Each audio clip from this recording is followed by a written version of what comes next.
Good evening, sci-fi fanatics. What are we going to talk about? Gotham by Gaslight. Oh yeah. If you haven't heard, oh by the way, I'm Joe. That's Ben. Say hi, Ben. Hi, Ben. There you go. Never gets old. We're going to talk about Batman Gotham by Gaslight, the latest DC animated movie. And it's the third R-rated DC animated movie after Batman the Killing Joke and Justice League Dark. I'm very excited. This is one of my favorite graphic novels, and now it's a full-length movie, and let's get into it. That's one thing that DC has been kind of, I mean, not necessarily hitting home runs on every single one of them, but the animated films are just fantastic. We were just at the store the other day, and you showed me, like, what was it, I think, 15 or 16 films, like the steel book, or what was it? Yeah, it was the big collection of the DC animated movies, pretty much from Justice League Doomsday all the way up to, I think, Batman and Harley Quinn last year, so it's like 20 some odd movies for like $250, $300. And that didn't even include all of their animated movies. Even within that context, yeah, there's a lot of them, and they don't always hit the mark, but most of them are damn fine. I'm loving the DC films anyway. So I just saw this last week, and I loved it. I had to watch it a couple of times. Yeah, really, really good stuff. Yeah, it was really. It's kind of a bold move for them to do an Elseworlds story, and Elseworlds, by the way, is an imprint of DC Comics. It's kind of like an equivalent to Marvel's What If. Only instead of being a monthly issue, they're usually graphic novels, but it takes DC characters and puts them in sort of alternate timelines. Initially meant to be just kind of standalone stories, like what if Superman landed in Russia, which became Superman Red Son. What if Batman fought Dracula and became a vampire, which would be Batman versus Dracula 1 and 2. However, of course, DC has to make sure that all of their alternate storylines are designated in an alternate Earth with their whole multiverse thing, which is a little silly, but this based on the original 1989 graphic novel. It's the first of the Elseworlds stories. Before DC even launched the Elseworlds title, it sold really well, and they went, hey, this is a good idea. Why don't we just keep putting our big heroes, Wonder Woman, Batman, Superman, Flash, in these alternate storylines, different eras, see how it plays out. You know, there's Batman in the Middle Ages, things like the Batman as a samurai, things like that, or as a ninja. I thought this was pretty impressive for them. It's something I think fans of the graphic novel have been waiting for. Once the animated movie started adapting other graphic novels and storylines from the comics, like Batman Year One, Batman The Dark Knight Returns, The Killing Joke, I think naturally we all went, where's Gotham by Gaslight? And they did it. They did it. Did you like it? Yeah, I thoroughly enjoyed it. The things that stood out to me right off were Selena Kyle's character, of course, and of course James Gordon. Those are always a favorite, but just really a cool twist and everything. Of course, everybody feeling slightly guilty about using Bruce's money always. Yeah, definitely an interesting take on the Batman mythology in the Victorian era. The things I thought stood out about it is Bruce Greenwood, the Canadian actor from, you may know him from playing Captain Pike in the new Star Trek movies set in the Kelvin timeline. He was also recently on the Netflix Stephen King adaptation of Gerald's Game. Used to be on the TV show Nowhere Man. He's a very fine actor. I used to watch him on a show called The River that was a Steven Spielberg production. It was a very good show.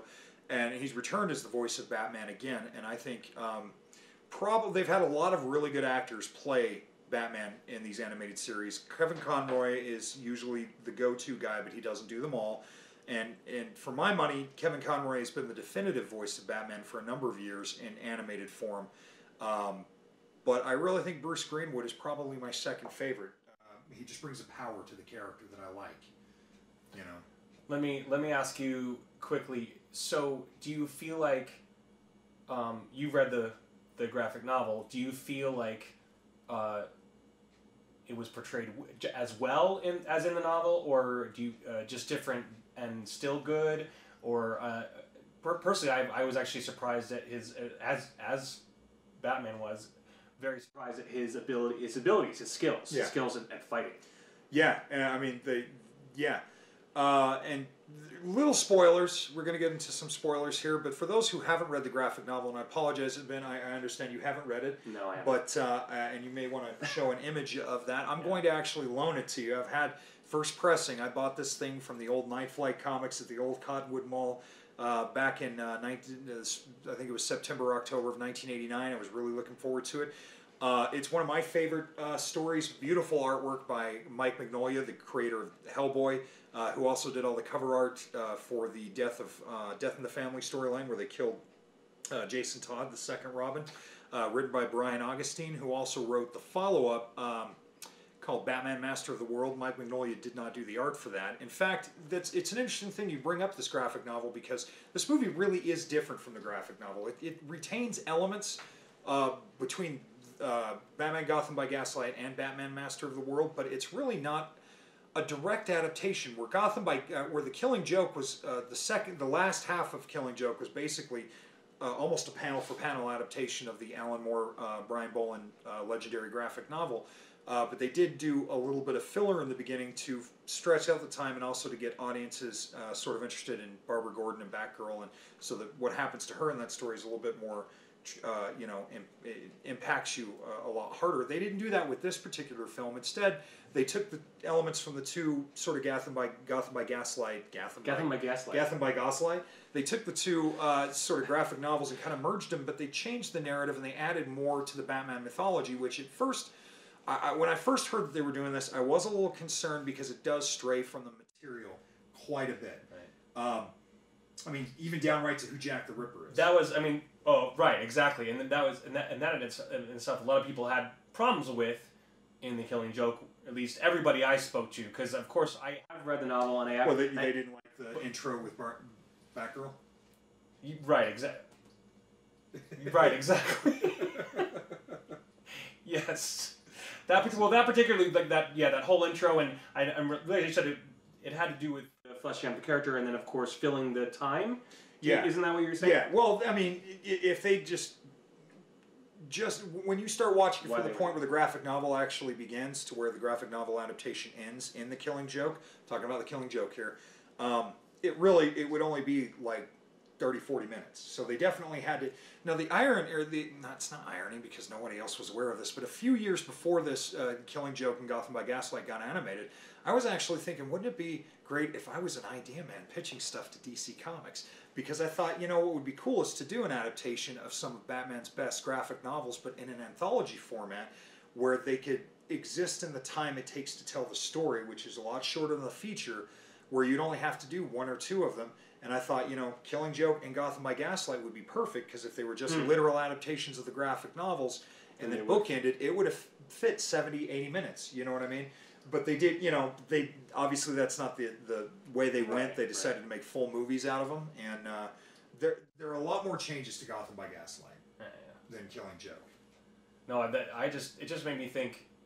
You have to forgive me. So, Killing Joke, but that was a modern time.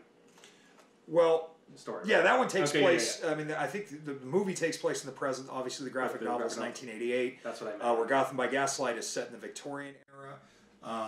Just real quick about go right ahead. Sorry, no. It just made me literally think of just right now. Like, since you mentioned that 88 thing, it just made me think of that new film that they're at least DC has been talking about doing a Joker movie. Produced by Scorsese, etc. We don't have to go into this. We don't have to get way into this. One could dream. But since you said 88, it just made me think. He said specifically it's going to be taking place in the 80s. Do you think that they would actually dip from that, or take from that, or even use that, or possibly recreate that? Honestly, I believe that if they did set it in 88 and it's a younger Joker and a younger Batman, because it would be a dream come true to have somebody like Martin Scorsese, who isn't just a crime thriller or he does a lot of films about crime and about mafia, but that's not all he does. We all know that.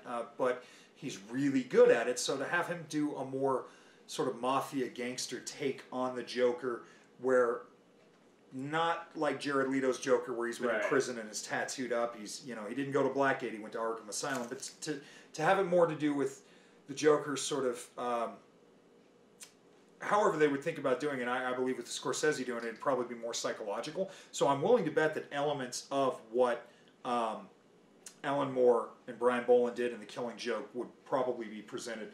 And also probably the Death in the Family storyline. It wouldn't surprise me at all if it is a younger Joker, it is set in the late 80s, and Batman's got Robin with him. It's probably the Jason Todd Robin, so that you could see the Joker beat him with a tire iron and then blow him up. Which, by the way, back when that issue aired, they had a hotline. Vote. You vote to save Robin or vote to kill him? I hated Jason Todd. Worst Robin ever, so I had to vote. Kill him! I think I ran up my mom's phone bill more than I had calling the Santa Claus thing, you know, just to say, kill Jason Todd. Plus, I felt, you know, the power of the fans to be able to decide the fate, you know. And so did they do that? You have to forgive me. Did they actually use the fans' vote to decide whether it was? Absolutely. It was the fans' vote. It actually, in a lot of ways, it disturbed kind of the industry.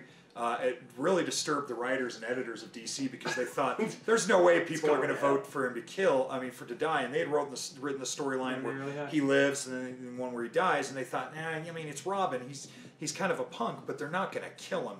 And then when all of us voted in yes, and it wasn't like a landslide, it was kind of a narrow margin. There were a lot of people that wanted to see Jason Todd live and maybe grow into becoming a better character. I wanted him to die because I wanted him to get somebody like Tim Drake, whom was the next Robin, the perfect Robin, next to Dick Grayson, the original. But yeah, I think it just kind of surprised everybody. They went, oh crap, now we really got to do this. We got to commit to it.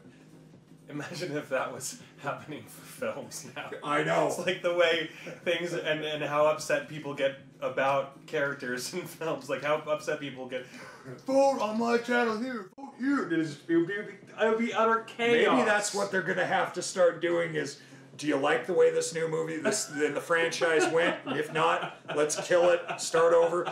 I mean, it would just be insane. It'd be a lot more expensive because everybody would have to, like there's 2 endings to Avatar now. Let's pick the ending where they all die, and we never have to see another sequel. That I would vote for. That is actually just a crazy thought, and I remember you had mentioning that about the Robin thing. Have they, just real quick, in the history of comics, what other things have they allowed fans to vote on and made in the story, or just in a nutshell? You know, I don't think anything as high profile as that. Not in my recollection, anyways. It was kind of a huge thing, but I do think it was a big gamble on their part. And I don't think it's a risk they were necessarily willing to take. But they do have votes occasionally through different comic book companies on like costume designs and artwork for a cover. Like, do you think this is a good art cover or that type of thing? But I think that was kind of a once in a lifetime thing. But or maybe not once in a lifetime, but certainly doesn't happen very often. I mean, they gave us no choice about killing Superman, you know, so which was good because I think if they wouldn't have, I don't think they would have ever done that, and it's a pretty ballsy thing to kill off a character like Superman, even though you know he's coming back, just like with Captain America, when Marvel killed him, you know they're coming back. Only, I remember we were juniors in high school when they killed Superman, and they went 3 months without publishing a Superman title. Wow. Like, after the second month, man, I started to get like chills up my spine, like, is that? No, they can't, I can't imagine a world without Superman. Whether you like him or not, he's iconic. I do remember that happening, and remember it being significant. And everybody I had spoken to about it, I mean, at the time I wasn't reading the Superman comics, but I'm an avid reader now as much as I possibly can. But at that time I wasn't, and so I just remember anybody I talked to, oh my gosh, it was catastrophic. But just the fact that I didn't know 3 months. I hadn't realized 3 months. They waited that long. And I mean, that must have cost DC quite a bit of money too. I mean, 3 months. Without publishing, without selling an issue of one of their top-selling comics. I mean, it's always come down to between Batman, Superman, Wonder Woman, and Justice League is like their top-selling comics. Not that Lobo hasn't gotten big, or Constantine at one point or another, The Flash, but like that's the Holy Trinity and the golden superhero team. And so to risk losing money on not publishing, I mean that's really risky. But it worked. It really, those of us who were like, nah, he'll be back next month, they'll come up with the story. And then the month goes by and nothing. Then a month goes by and nothing. By the 3rd month, you're going, what's going on? Wow, they really committed to this. And then, of course, they did the year-long bringing him back and introducing the Reign of the Superman storyline. And a lot of that, really, I think a lot of those big decisions that they were able to pull with killing Robin, killing Superman. A lot of it stemmed from the fact that comic books, especially superhero comic books, were changing because of stories like Frank Miller's Dark Knight Returns and Batman Year One, Alan Moore and Dave Gibbons' Watchmen, Alan Moore and Brian Boland's Killing Joke, because I think it was showing that comic books are not just for children, which the comics industry had known for a long time at that point, but the general public didn't. And it was just raising awareness of really how powerful the medium is in our pop culture, and it's not something to just be read and tossed aside and completely dismissed. It is a legitimate art form. And it really does have a place in our pop culture. I mean, especially now more than ever when we've got more video games, television shows, and movies based on comic properties than we've ever seen. Especially when it makes you literally addicted to the stories. Yeah. You're addicted to the characters and the stories, and that's what's built the fans to make these films so important, and so the characters are so important. We're addicted to the stories and those characters and what happens to them. Just real quick, in a nutshell, then, in your personal preference, would you ever have a preference between the film or the graphic novel of this Gaslight, Gotham by Gaslight? Well, on that one, where Killing Joke's concerned, I'm going to have to take the graphic novel. The movie's great, and I love to watch it. Of course, Mark Hamill, Kevin Conroy, always a pleasure to hear their voices. Definitive Batman and Joker. With this one, I think I'm going to have to sort of accept them on their own two terms. And just not really do the comparison, because and again, we're not going to break down the entire story for you, but essentially it's a what-if scenario. Batman in the Victorian era in Gotham. Jack the Ripper comes to town. He's doing the same things he did in Whitechapel, based on what we know of the real killers, following the same methodical, surgical dissection of women, mostly prostitutes, and of course a sort of almost steampunk-looking Batman has to take him on. But after that, that's really the only thing that connects the two, the film and the comic book. The movie, real quick, it opens up more of the characters from the Batman mythos, like Selina Kyle's in it, Poison Ivy's in it. You've got the Robins, the street urchins, who are Dick Grayson, Jason Todd, and Tim Drake, the three Robins. And so none of these are in the graphic novel. Then? No. Oh, okay. Like they mentioned Harvey Dent, or Harvey Dent's in it. In the original graphic novel, Jim Gordon is the only one who's in it, and his role is significantly different in the graphic novel. If you go back to that image of the beautiful image of Batman in the alleyway where Jack the Ripper sees him for the first time and kind of loses his mind, it's a completely different story. In this story, and I am going to spoil this for you, so if you haven't read the graphic novel, here you go, real quick. Hold on. Spoilers. This is for Gotham by Gaslight graphic novel. Spoilers. Yes. And for the film. For the animated film as well. Because in this graphic novel, and my enormous head might be blocking the image here, but if you can see this, in the graphic novel, Jack the Ripper actually turns out to be a friend of the family to Bruce Wayne. He's a physician. He fell in love with Martha Wayne, and she constantly rebuked him because she was in love with Thomas Wayne, and it kind of drives him crazy. Now Jack has moved from London. This was at a time when the Waynes were in England, because they're wealthy, they're affluent, they travel, they roam with all the wealthy people in England as well as in America and probably France and wherever else. This guy becomes so obsessed with Martha that he feels like she's constantly taunting him, and he sort of feels that way about all women. That women are... He's definitely a woman hater. I mean, Jack the Ripper targeted women. He must be, but they get into a psychological aspect where he's a man who's tormented by women. He feels like women are laughing at him, but he also feels like women are dirty, and they need to be the dirty women need to be killed. And they did actually outline a lot of that in the film. Just to point out real quick, they did. When you find out who he is, and I'm not sure if I actually want to spoil that. I don't think we should. Yeah. So we were not going to. That's one thing. Because the movie is very different. Honestly, yeah. But the movie that I did see, they did outline that as he's got this huge beef with purity and all these things, and women are impure, etc. Yeah. Bizarre things, but anyway. But that's actually loosely based on what we understand of Jack the Ripper. Is that he used to send these letters addressed from hell to Scotland Yard.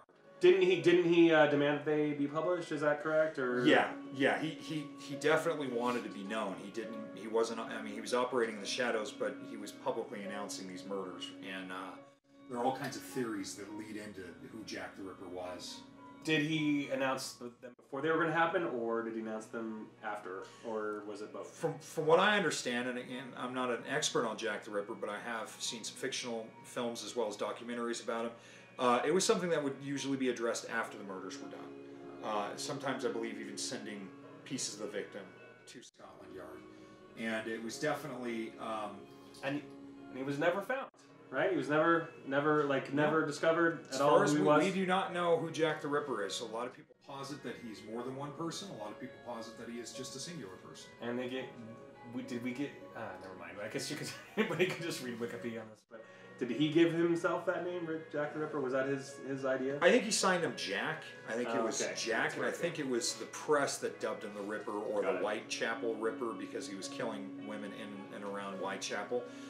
Which even now it's a place where if you go to London, there's a lot of, I think there's a little bit of us tourists if you're over there kind of going, oh, this is where that all happened. Cool, I'm standing on the streets where several women were disemboweled and killed.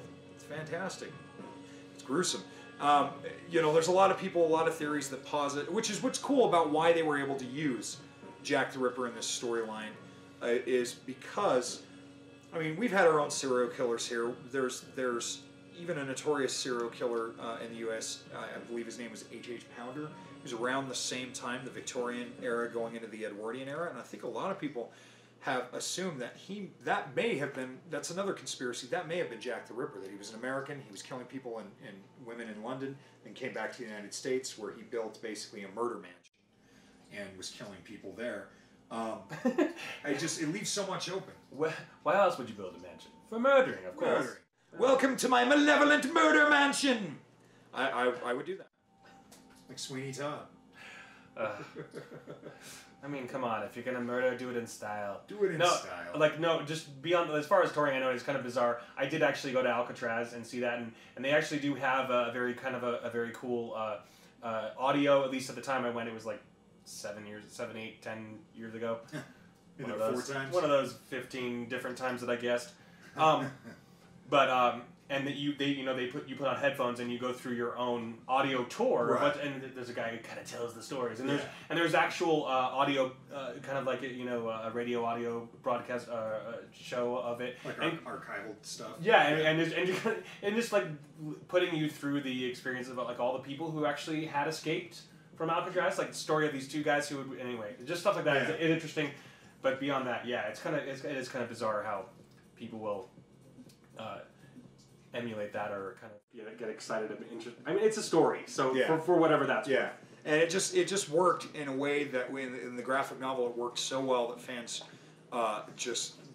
we were just so excited because Batman's character, and especially being a detective, this story in the film and in the graphic novel does play up a lot of the detecting aspect of Batman, which you would see in the animated series. You don't see nearly as much in the live action films as you'd like to see because he is the Dark Knight detective, and above all else, besides wearing a costume and being a champion and beating the crap out of bad guys, he really is a detective, in the Sherlock Holmes mode. Which is why everybody is so excited about, Matt Reeves doing the Batman and, having it be this dark detective type of film. Hopefully it'll have a little bit of that noirish quality because these elements that translate well with Batman is he's adaptable. You can put him anywhere in time, future, past, and he can still be the same character. It can still be the character that you know and love. You can put him in humorous situations like Batman the Brave and the Bold cartoon, or you can put him in really serious situations like the Christopher Nolan Dark Knight movie. He's just a character that translates well, and placing him in a Victorian setting against Jack the Ripper just felt like a no-brainer. When I first heard about this graphic novel, I thought, well, of course.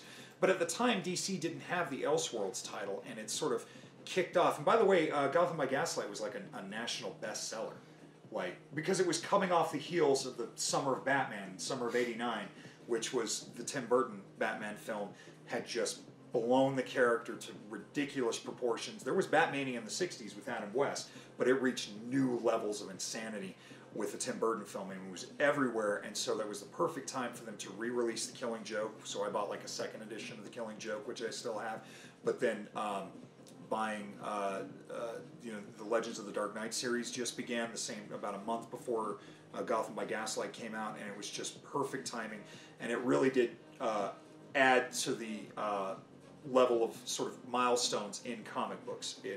It showed that you could have a standalone Batman story that had darker elements, that wasn't modern but was still fresh, and it showed that it can sell well, and that you can do a whole series on it.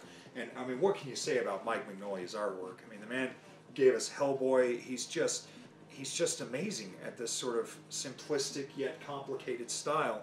I've seen some people imitate it, but nobody does it like Mike Mignolia. It's great stuff.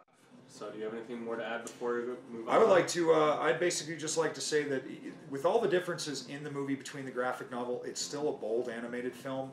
It's good that they didn't water it down to a PG-13 level.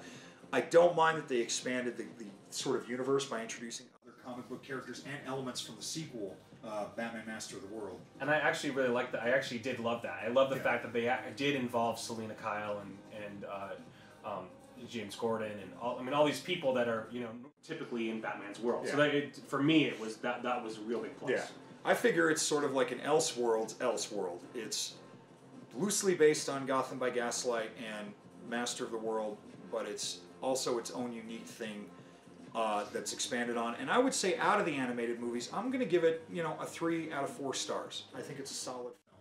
I think you should watch it. And that's my review of the film. Yeah, I mean. And I've seen, I believe I've seen almost all of I think the one DC animated film I haven't seen is the Arkham, what is it? It's the Assault on Arkham. That's the one I haven't seen. But I Plus actually, Vixen. Did you see the animated Vixen movie? No. Okay, that's 2 I haven't seen. But anyway, I have seen a ton of the DC films, and this one was a fantastic. I really did enjoy it. You should do yourself a favor. It's probably on iTunes. I know it's on Amazon. It's on Microsoft, Xbox. I don't ever buy from there, so I don't know. But buy it, rent it, stream it, watch it. It's worth your time if you're a Batman fan. Better quality on iTunes, anyway. So that's my my 2 cents on that. So anyway. So we're just going to segue that to just another thing that actually brought me into, and as Joe was kind of messaging me and telling me about some cool things, telling me, hey, check this out, this Batman versus Jack the Ripper and everything, and just really kind of a cool thing. I had just recently watched this Limehouse Golem, which was really, really a fantastic film. It's on Hulu, and starring Olivia Cook, of course, and Bill Nighy. Yes, of my course. main man, Bill Nighy. And this actually, just a quick segue, and this actually made me think of Gotham by Gaslight in the sense that I really wanted to see, more specifically, I want to see, this is just something I will never see in film, but I would love to see Batman telling someone, can I get a copy of your handwriting so I can match it up, because that's one form of detecting that's changed. Yeah. And that's another thing is going quickly back to Gotham by Gaslight is seeing Batman do the detective stuff, but the old school way, and not having all those, and not having these, like they did, like in the Dark Knight, how he uses bullets, he's able to recreate fingerprints, with bullets and everything. Yeah, it was very traditional. It was almost following in the mold of Sherlock Holmes. You know what I mean? And I really appreciated that because it still kept that detective angle without having. In fact, he doesn't really have any gadgets in this. I mean, he had he really did. He's got the grappling gun, which is kind of a standard, and the batarang. But that's about it. Otherwise, it was just detective work and good old fisticuffs. No Queensberry rules. It was like that. None of this stuff. That's old school. But yeah, this Limehouse Golem. Now I haven't seen it. I've been reading about it, and it's got my man Bill Nighy in it, when you'd know from Shaun of the Dead, Hot Fuzz, Boat the Rocks, Love Actually. He's been on Doctor Who. He's in World's End. What was some of the? What's he most known for? Outside of that, anyways, the guy's been in a ton of stuff. Things. I just had a brain fart because I love the guy so much, and there's so much that he's done. And I actually just found out about this movie tonight. It came out last September in the UK, and I think limited release here. Ben's telling me it's good. I want to see it, so I'm going to hear him talk about it. And honestly, I'm just going to take a couple minutes because I only watched it once. Go ahead. Hitchhiker's Guide to the Galaxy. That's what I was thinking of with Bill Nye. Oh, that's right. Okay. So anyway, just this made me, and that's basically how they're able to determine or find their suspects is literally by now I need you to write this passage. And and they literally I did this. This is how I killed, and it's like no DNA testing at the time. Yeah, and it's so funny how they just can literally tell from someone's handwriting. So. If you were a killer at the time, you had to probably work on your penmanship, have to do different penmanship, and able to frame other people's. And it's just funny how that was the way they probably found a lot of killers. But that's also may have accidentally imprisoned the wrong people as well. Yeah, probably. Just say. Oh, but I don't dot my J's. Guilty. What's up? Guilty. Anyway, that's just the... Guilty. That's my Superman 2 for you right there. Guilty. Dude, that's how courts should be done. Yes. Everybody should be standing in two spinny circles, like two hula hoops glued together. And you should just have, like, one prosecutor and a ton of floating heads. White, old British guys going, guilty. And then we should send people to the Phantom Zone. No more prisons. Can you imagine how much we'd save on taxes if we didn't have to pay for prisons? We could just put people in the Phantom Zone. I'm just saying. Honestly, Yeah, I mean, it's just I mean, it's just a floating mirror in space. I mean, come on. I mean, no. It's probably created by the Time Lords. Because, like the TARDIS, the Phantom Zone is bigger on the inside. But tell us more about Limehouse Golem. I don't want to spoil it for anyone, but it is amazing. It's fantastic. So is it like a Gothic style, Victorian style, like murder mystery with a serial killer, or is there supernatural stuff involved? No supernatural stuff. It's definitely what you said first. In a sense, it's very Gothic. In a sense, I mean, it starts off with just like two different crimes, and you're led to believe. I don't want to spoil this for anyone at all. I just honestly, no spoilers on this. It's actually just a beautifully shot film.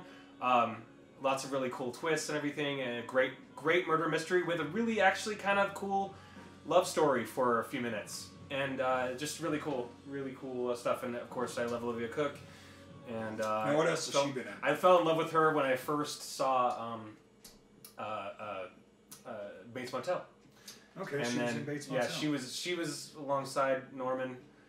She was the one who was trying to keep him from going psycho. She's trying to keep him into the fold and keep him kind of grounded. And she was a great friend to him, but he was just would kind of just do crazy thing after crazy thing. Yeah. I actually love Bates Motel, so anyway, I'm a bit never saw it.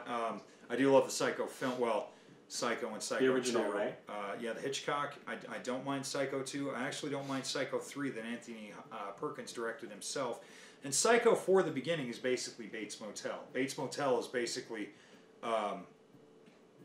it's like they went to the idea of Psycho 4 and said, okay, Norman in his youth and growing up and his crazy mother, we can expand on that because there really is a lot of ground to cover where that movie, Psycho 4, The Awakening, only covered, and it jumps a lot through Norman's past, so there's big gaping holes of time that the television show could fill in. So I didn't feel like it was a travesty, like how dare they make a Psycho TV show. I just never got around to seeing it, but I've heard lots of good things about it. Whereas Hannibal, on the other hand, who I've got friends that will probably punch me in the face for not loving it. Couldn't get into it. It was just too far-fetched for me. And personally, the only Hannibal Lecter movies I watch are Manhunter and The Silence of the Lambs. Everything after that, I've just not enjoyed. Didn't enjoy Hannibal Rising. Hated Hannibal, the third one. But that's just me. But yeah, going back to Limehouse Golem. I didn't need to spend too much time on it. We just wanted to say it's really good. It's on Hulu, and it's an underrated film because not a lot of people have seen this thing, or at least not a lot of people I've talked to, and it's great. Got like an 87% rating on Rotten Tomatoes, so I believe it's worth watching. I'm going to check it out. So that's good. A little underdog movie. Yeah. Anyways, really good stuff. It just made me think of that because I really wanted to see Batman ask someone to write this for me. It's Batman. Just write this for me. Just like standing there and making people write stuff out for him, and he just couldn't. If it was Christian Bale's Batman, he'd be like, "Write this for me." But if it was, and I'm probably blew your ears out there, but if it was like like a normal Batman, it would just be cool to hear him like, I want to see your signature. Write this down. You know, that kind of a thing. Suddenly he sounds like Peter Cullen from Transformers. He's just like, now, let me see your signature. That would just be funny to me.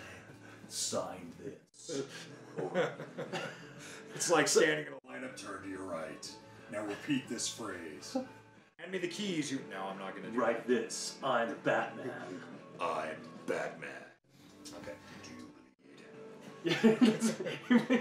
Oh, and Eddie Marson is in the Limehouse Golem too. I'm seeing in the cast listing. Eddie Marson, I like that guy. Yeah.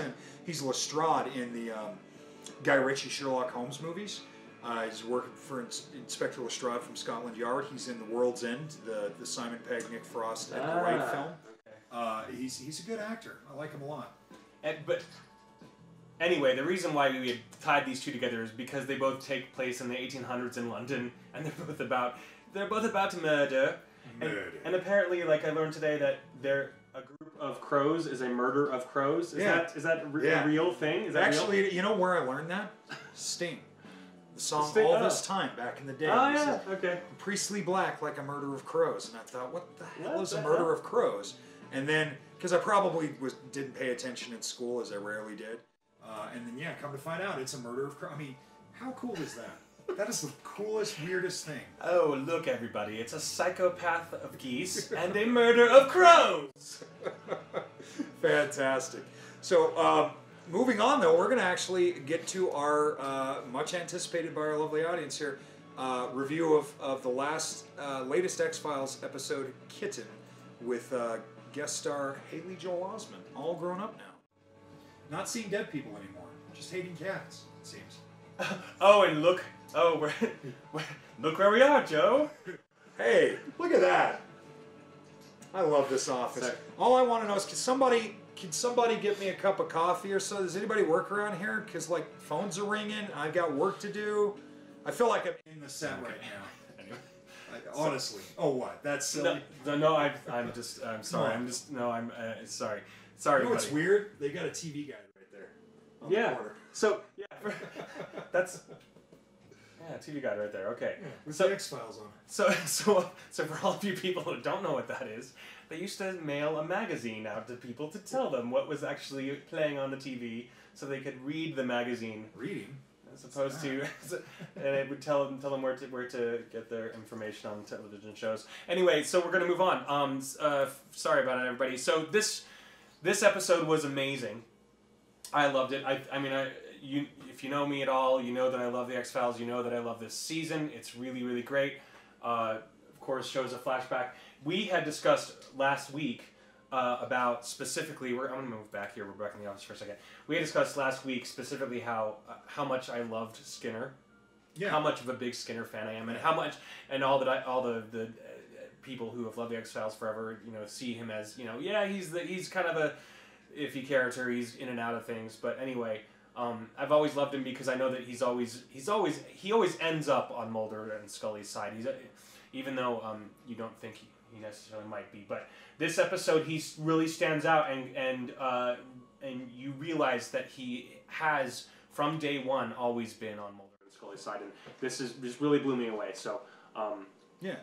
I agree. I think they've only done one or two other stories that really get into Skinner's past. He's always been a fascinating character because a lot of the times, I want to love him, but sometimes I question where he stands, and it's a lot of the times because the people that are higher up from him are breathing down his neck, and he'll seemingly betray Mulder and Scully only to really be on their side. Or sometimes he realizes they've gone too far, and he does have to do the boss thing and regulate, but I think Mitch Pileggi, such a great... they couldn't have cast it better. He created this role. Perfect. And I love getting even more into his backstory. I think...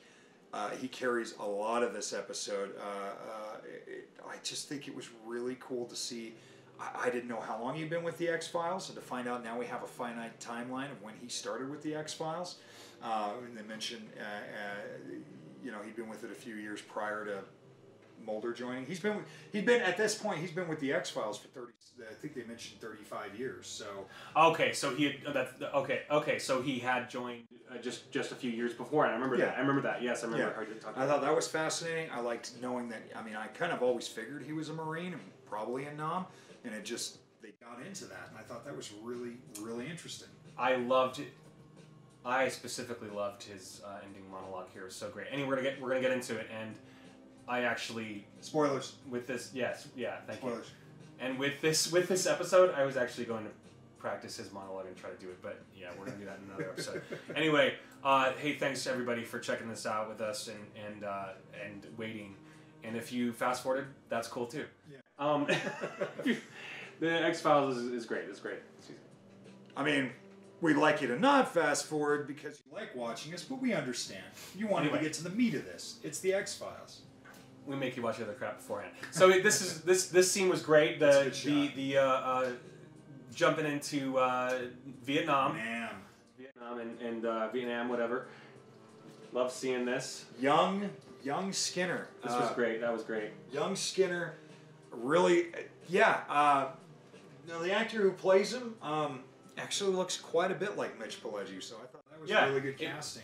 It was actually perfect casting. Yeah.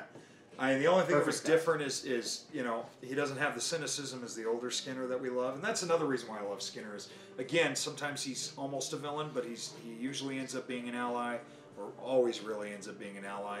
He's a very sympathetic character. He's one of those guys that doesn't emote a lot of emotion. He doesn't appear to be overly sympathetic, so that when he does, when he kind of bonds with Mulder and Scully over the years, you get those like, yeah moments, like the team has come together. Yes. And everybody, you know, Mulder and Scully are the focal points of the show, but I really don't think the show would have worked without Skinner. I wholeheartedly agree, and I really think, especially there are those few episodes where you think, oh right, Skinner's in their corner, and the very next episode, it's like he's just like, what are you guys doing? And just definitely not at all. Especially the beginning of this season where it's just like a lot of mistrust from him right off the bat, and there's even that line that was it in Ghoulie, or was it the episode +1 where he's like, you know, what happened to us? Because they don't trust him anymore. They've lost a lot of that trust. And I think in this episode, they actually gained a lot of trust back. Yeah. Yeah, and it's so funny. One of the things that Scully mentioned specifically is she's like, after all these years, we hardly know anything about him, and that's actually one of the cool things.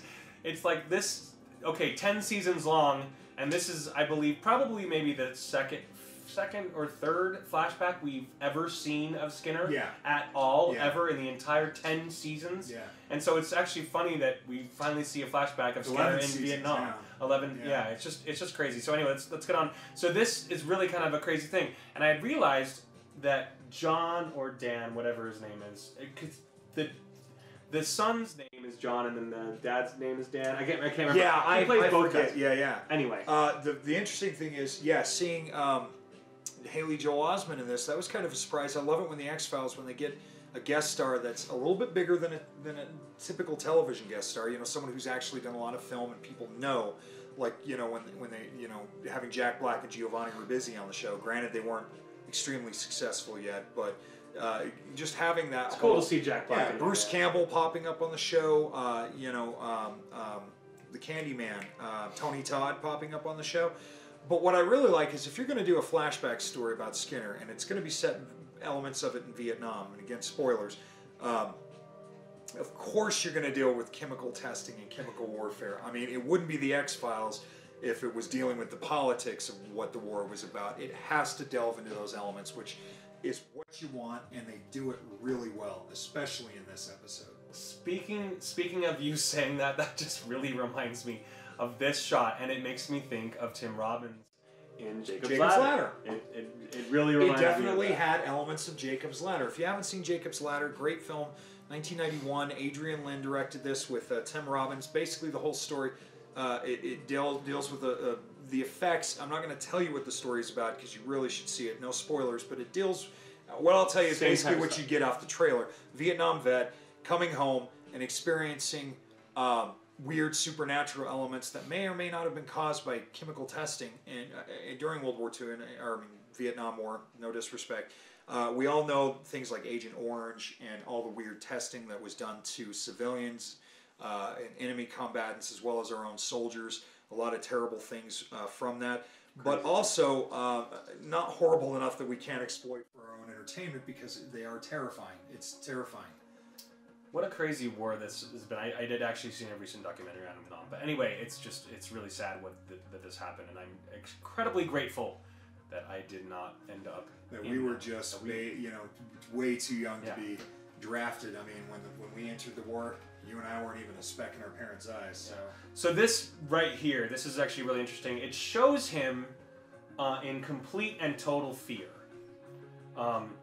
He is just and one of the things that just stuck out to me seeing it for the second time here is that it shows a complete transformation of the character of him being this terrified person getting off the helicopter and just terrified of everything, and then of course led to the and it's weird too because the chemicals are hit by accident by unfriendly fire and it hits the chemicals and it just by accident. But I guess later on in this episode we find out that there are actual tests that they use on him and things. So anyway, it actually covers a couple of grounds. It's really interesting because it shows the evolution of this character who eventually we see Haley Joel Osment playing his son in the present. But what you find out is, yes, he's very timid. He's probably like most 18, 19-year-olds who ended up going into Vietnam fighting an enemy they couldn't really defeat. Was in a lot of ways basically Return of the Jedi is analogous to the Vietnam War, where you have a superior force taken out by an enemy that they couldn't predict and couldn't really see. Harry is timid, and then after this exposure to this chemical, he becomes a killing machine and actually kind of enjoys it. And I think it's kind of also in the non-science fiction element of it too. I think it's also showing you that there were young men who went over to fight this war, who came back affected, numb to having to kill and having to live with fighting every day. And I thought that was kind of poignant, that it like most good science fiction, can talk about topical socio-political issues in a way that's not so in your face, but can still hold the mirror and reflect reality. And The X-Files is a show that does that well, like The Twilight Zone, like The Outer Limits, Black Mirror, Electric Dreams. And there are underlying themes about chemical testing in general and the horrors of war in this episode. And a lot of it comes through Haley Joel Osment's character and performance. And so we're actually going to get to all of that here. So all right. So anyway, I'm gonna click that off anyway. I would not want to be exposed to that crap. Yeah, crazy stuff. This is kind of just it didn't turn out incredibly well, but smoke looks cool on camera. I'll say. Yes, it does. It's adding a very unique background to you there. Yes. Let's just live that for a minute.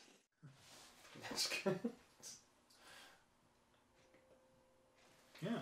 Okay. Good job. So anyway, okay, so moving on. Yeah, and this is the moment that you find it's Skinner. He's like, no, it's a great moment. Yeah, it was really cool, and I was like, oh, okay, and it looks exactly like him, Yeah, it's like his son. It's a good cold open too, because it's the X-Files because you tune in for it, and then you're like, okay, cool, flashback, war. It's gonna have something to do with what the government's done, and then you see Skinner, and you're like, awesome. Yeah. Awesome. Please give us more of this, and they deliver the goods. Well, especially since the week before I saw this episode, you Joe had told me that you're a Skinner fan. So anyway, okay, we're gonna move on. Yeah, if you're a Skinner fan, this is a good episode for you. And I am a Skinner fan. You're a Skinner fan. He's a great character. And you gotta hand it to forgive me, I always forget. Is it Mark Snow? Mark Snow is the composer. Music. Yeah. I always forget. But who's the creator? Chris Carter. Chris Carter. Oh my gosh, I'm such an idiot. He writes amazing one-liners for Mulder, for everybody, but for Mulder specifically. It's safe to say that the old Skinner has left the building. Yeah. Well, and if you're like a fan like me, you probably like the interactions particularly between Mulder and Skinner, because Scully is less. They have less of an aggressive dynamic. Yeah. Because she's still a skeptic after all the crap she's been through and all the things she's seen and being abducted abducted and everything, she's still the diehard skeptic. The one who's abducted by aliens is a skeptic. Yeah, exactly. But it has a child with alien DNA, but she's still skeptical.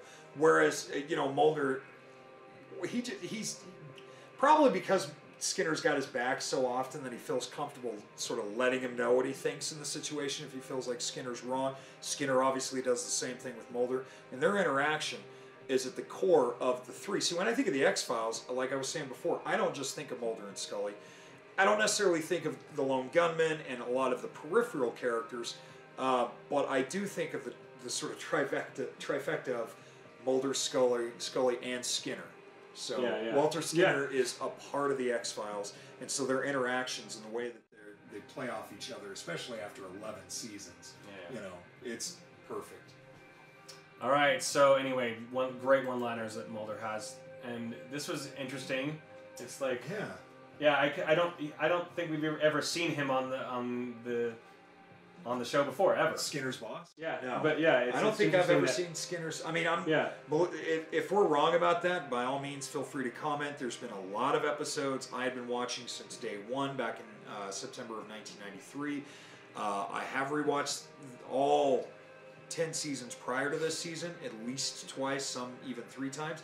I don't remember all the facts. I cannot remember if we've seen any of Skinner's higher-ups in the FBI. Now we've seen him, of course, interact with the cigarette smoking man or the cancer man, the well-manicured man or well-groomed man, whatever names you want to call him, within the secret society that's kind of controlling the government. Mm-hmm. But I don't think I've ever seen Skinner's direct superior. And from the dialogue in that scene, it seems like this man has been in charge of Skinner for a long time. The whole time, and one of the most interesting things that he brings up here is that specifically that he's basically blaming Skinner's job plateauing on them, and I completely forgot to get the dialogue here, but he says specifically he's like the reason for his career stalling. I actually wrote it down here.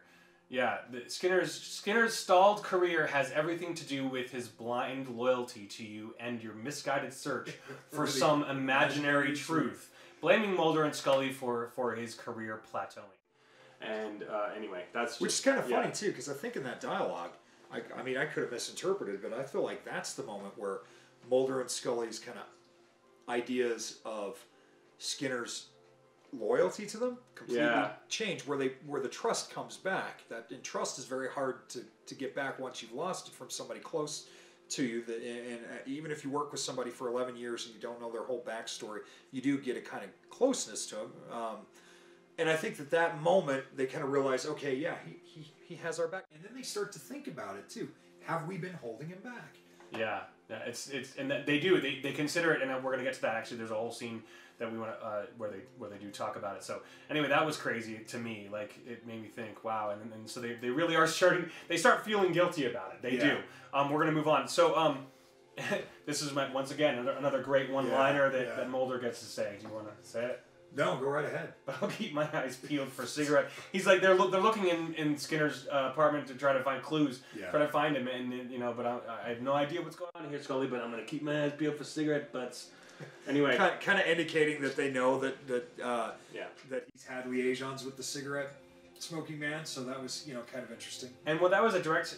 I mean, if there's a million direct shout outs to the previous episodes, but I mean, just recently, I'm actually rewatching the first few seasons again, and season 3, Mulder finds some cigarettes in his rental car. Yeah, he's like, oh, okay, the cigarette guy's been here. Yeah.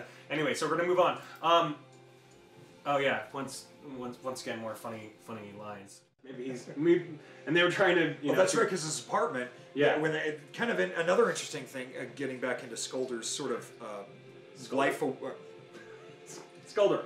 Skinner. Yeah.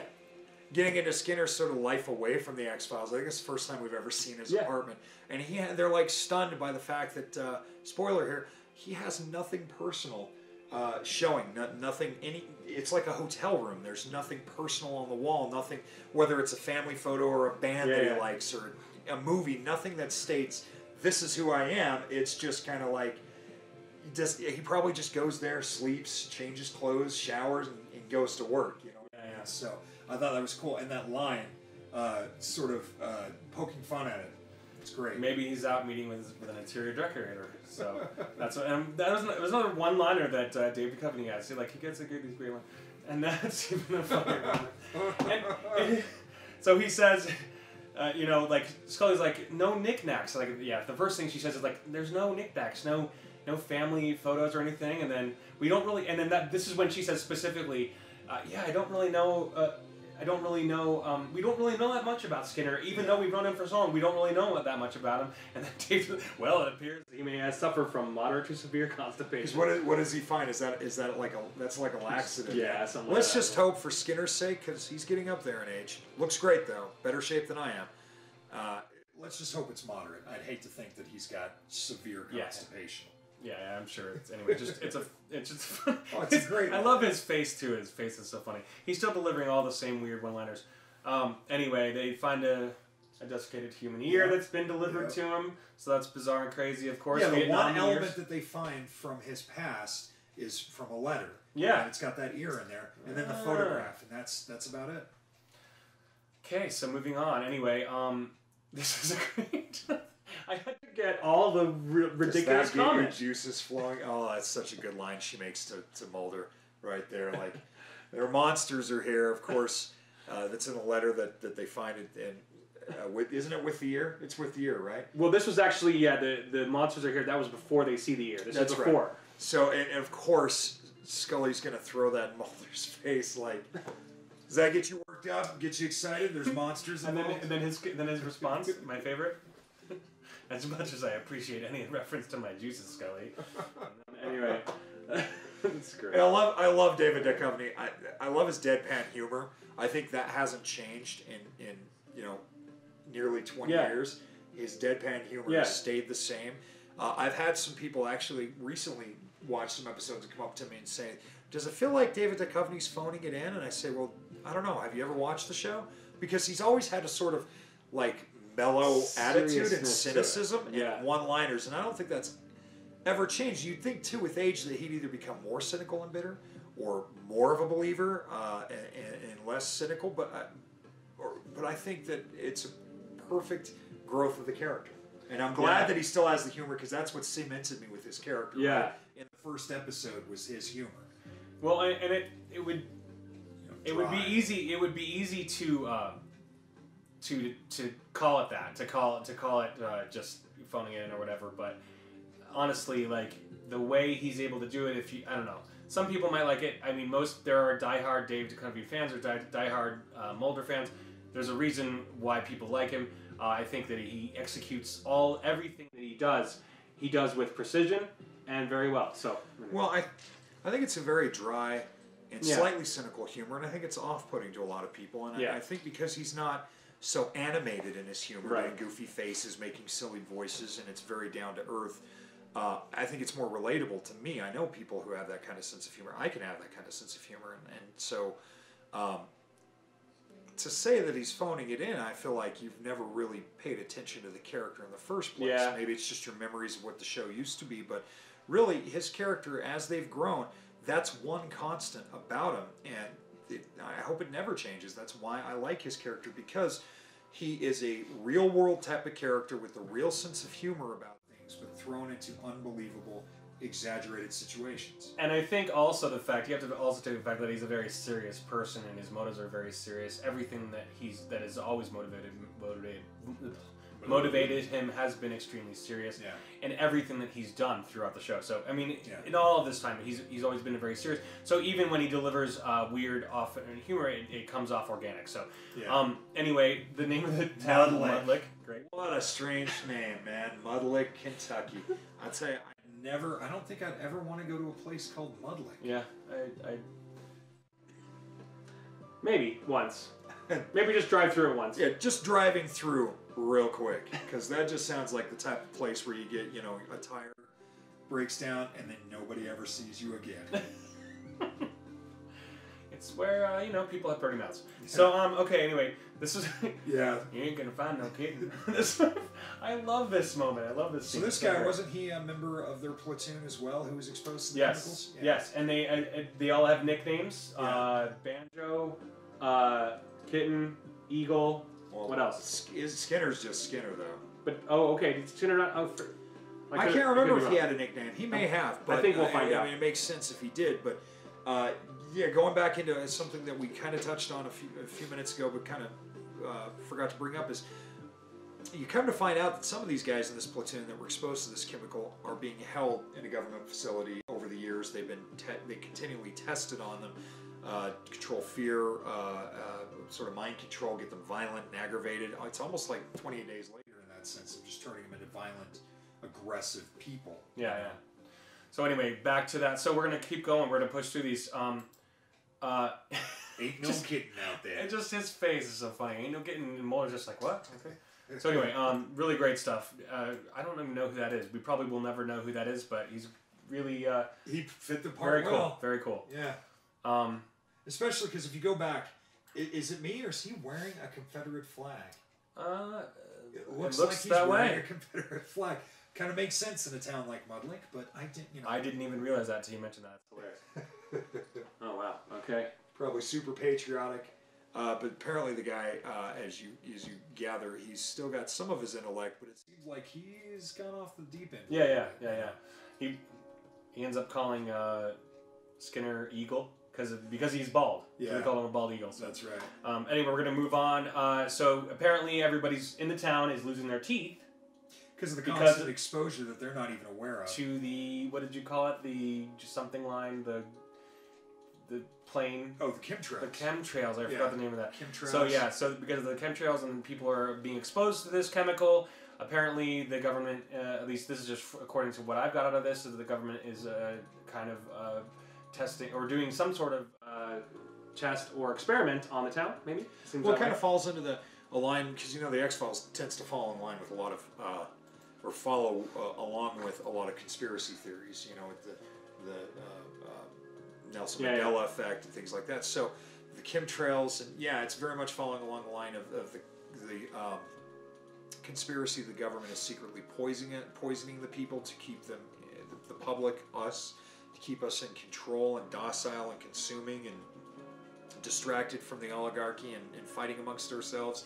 And at the same time, I feel like it kind of, in doing so, touched upon the truth, too, that here in our state, we've had a lot of nuclear testing, and some of those, you know, through the military, and some of the inhabitants of towns around have experienced things like teeth falling out or birth defects and things like that from exposure. You know some people that have had these side effects? Not personally, because I don't really know anyone who lives in the small towns that are near testing areas, but it's reported, it's not uncommon. So I think it's touching on some real world issues there where you put humans in exposure to things like radiation and chemicals and things, they're going to have some lasting negative effects, and I think that this kind of puts that into this fictional context. But again, the X-Files always seems to have underlying themes that are grounded in reality, social commentary and politics within the context of a science fiction thriller, and that's what makes it good. That's why it's lasted so long, dude. Yeah, definitely. It's integrated with everything that's happening currently. So anyway, so people are losing their teeth.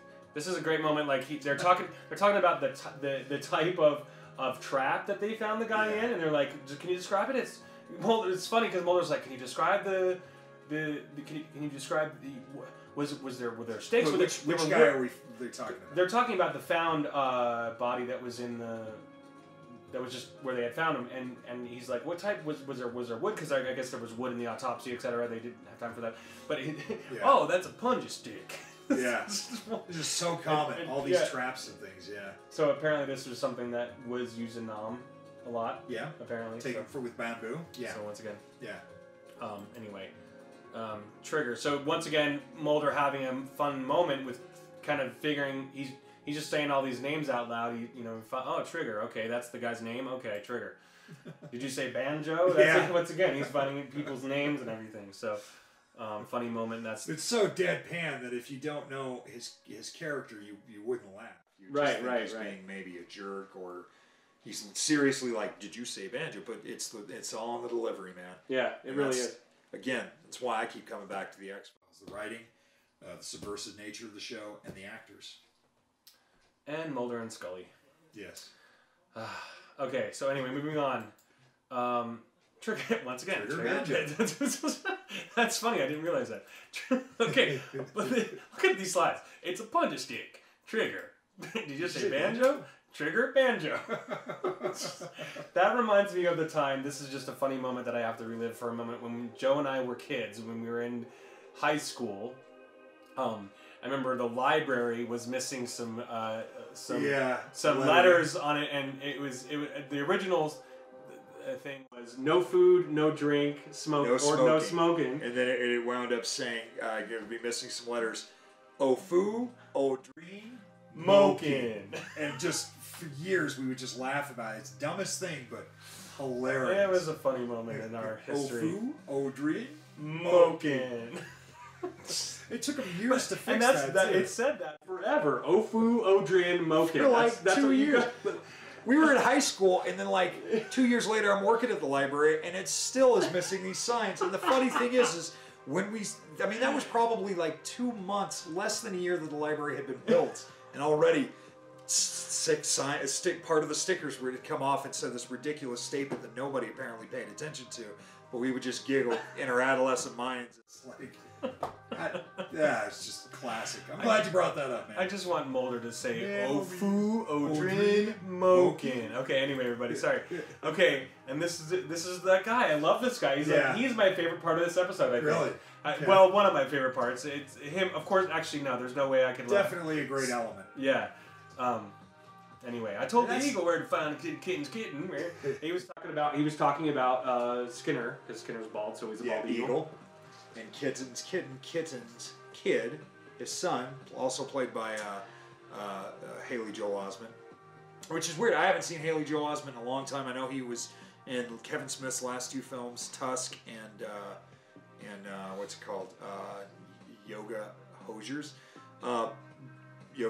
But I know that the last thing I remember him in is he was doing a voice on an anime for Cartoon Network called for Toonami called IGPX, or Immortal Grand Prix, which also had Michelle Rodriguez from Lost and Resident Evil and stuff.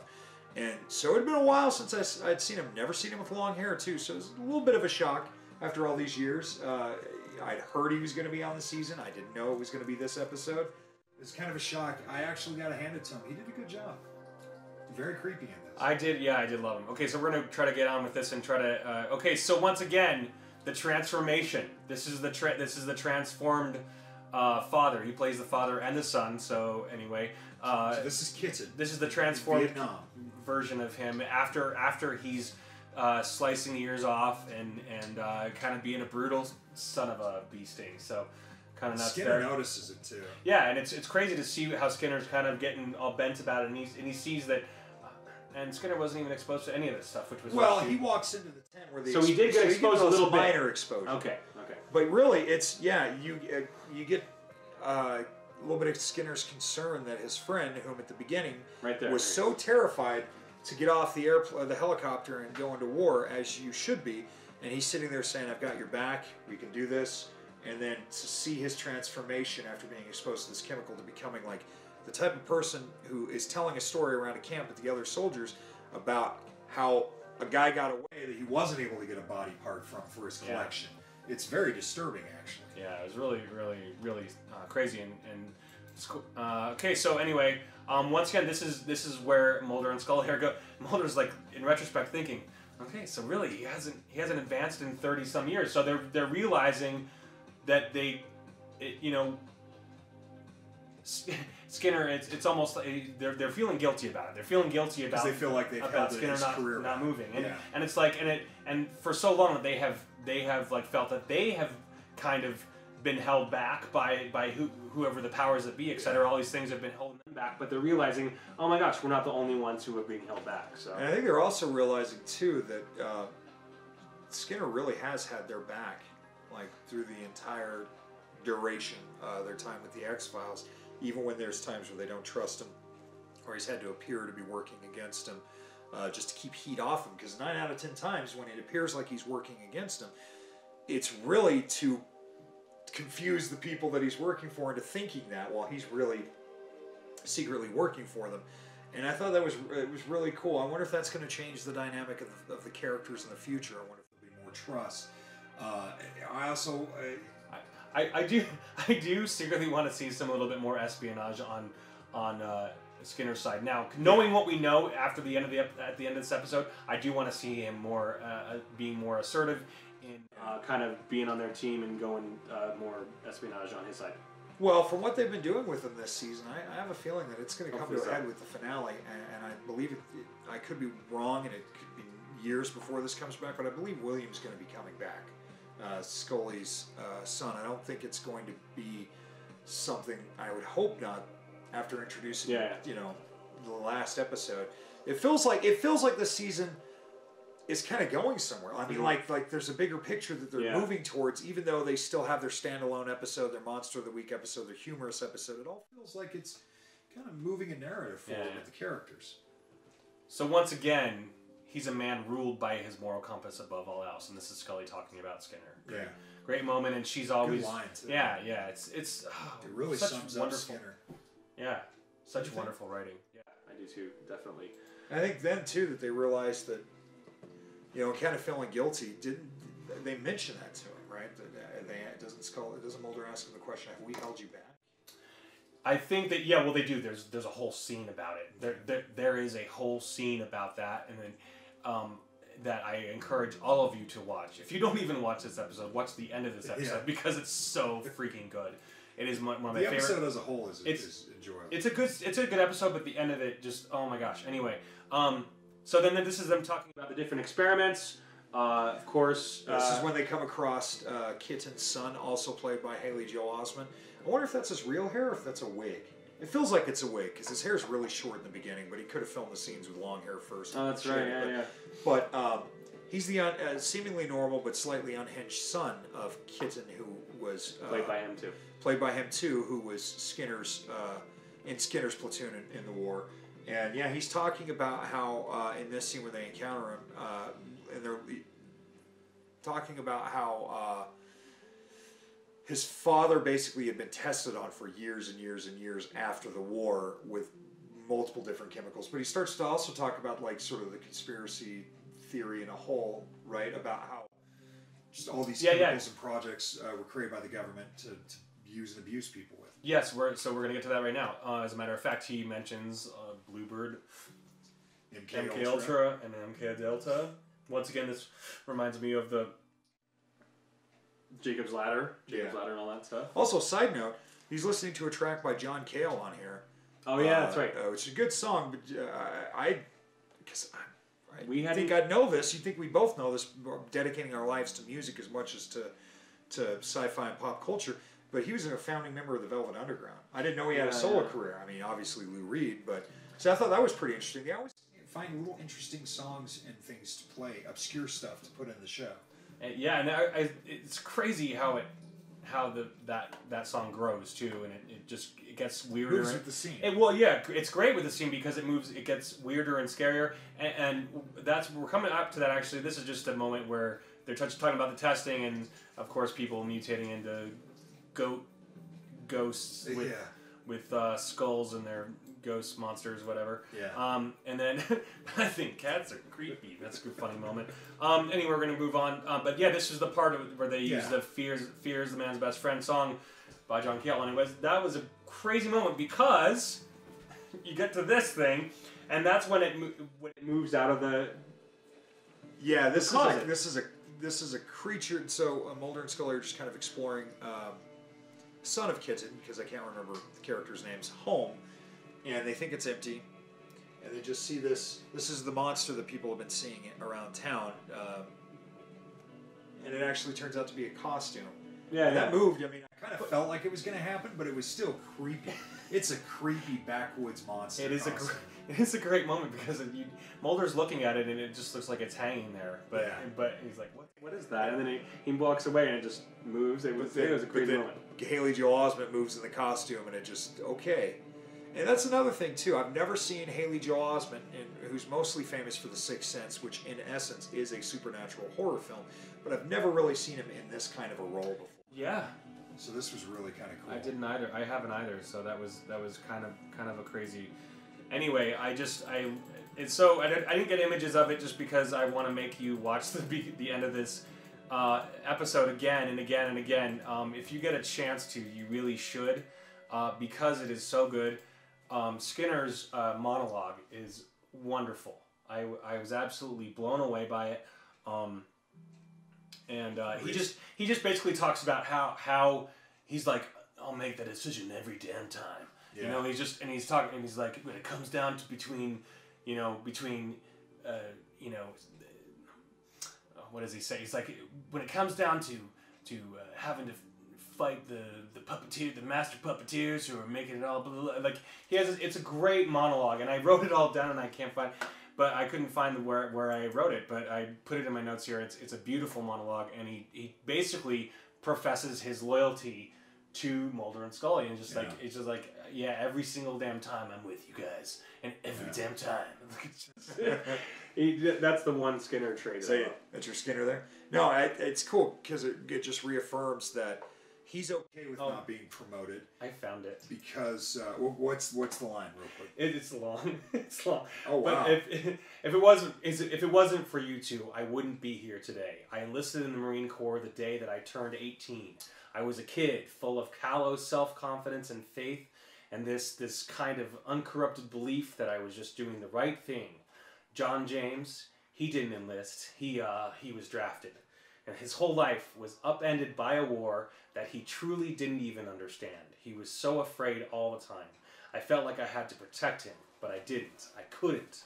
That experience in Vietnam with John, it put a dent in the blind depth that I had in my government. It planted seeds of mistrust.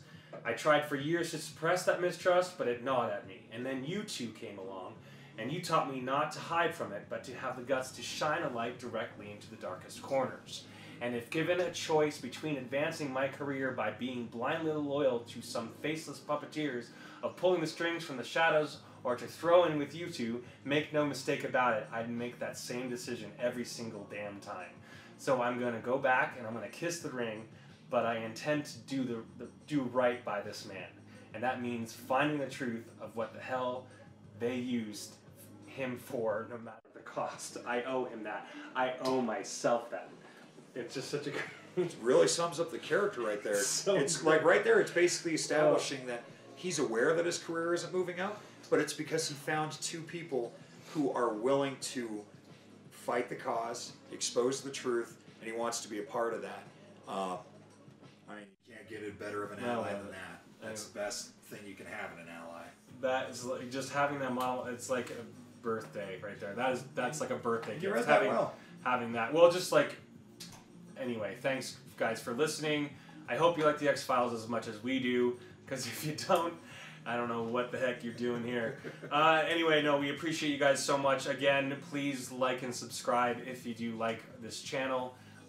As I've said before, we can always do better. And our films will get nothing but better.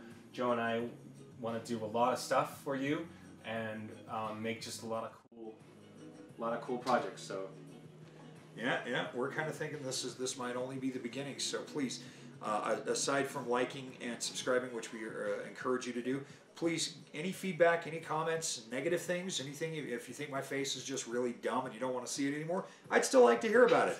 I might cry in my sleep, but it's okay. We appreciate your support, and we appreciate you tuning into us, and we look forward to talking to you again when the X-Files resumes. We got a lot of other stuff coming up to talk about as well, so looking forward to that. Have a great night, Sci-Fi Fanatics. In the words of the great Bela Lugosi, pull this